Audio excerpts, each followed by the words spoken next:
महीनों सार नहीं पूछे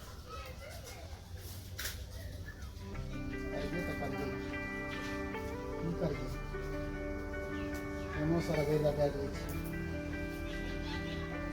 गर्मी जब छूट गई तो कर यार रोड कात में बैठ रही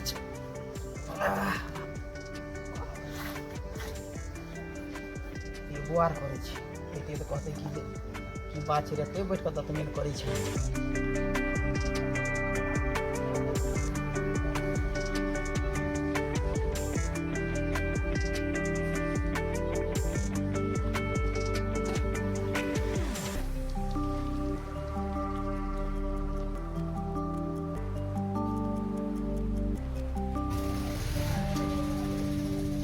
किरे मंगला की भलो मन हुआ जगह की अच्छा रे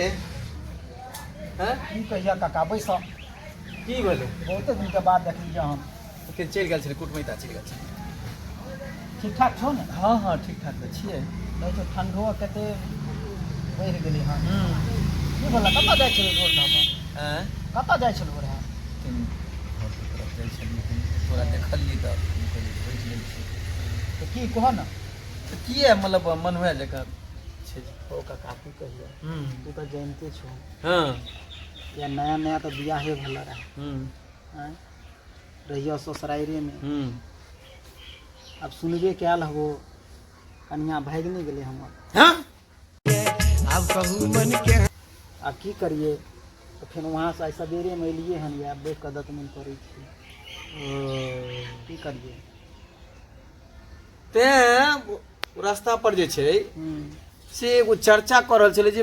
कनिया भइल त ई बात नहीं गौर क पेलिए अब की करिए लोग खिस्से करते तो की करिए हे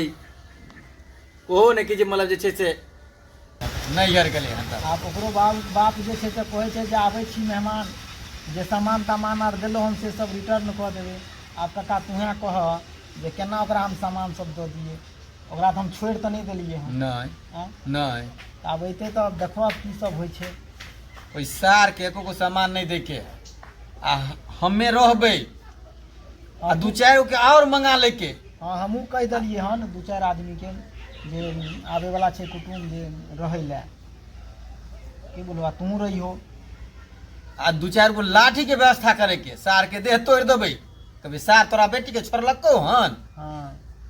हैं जे तू सामान कहै छी वापसी ठीक है काका तो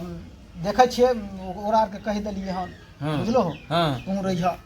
ठीक छै हम रहबै हम हाँ जखन अइते ने तखन बोला लेके समाद भेजवा देबो ठीक छै हम चलिए ने ठीक छै ठीक छै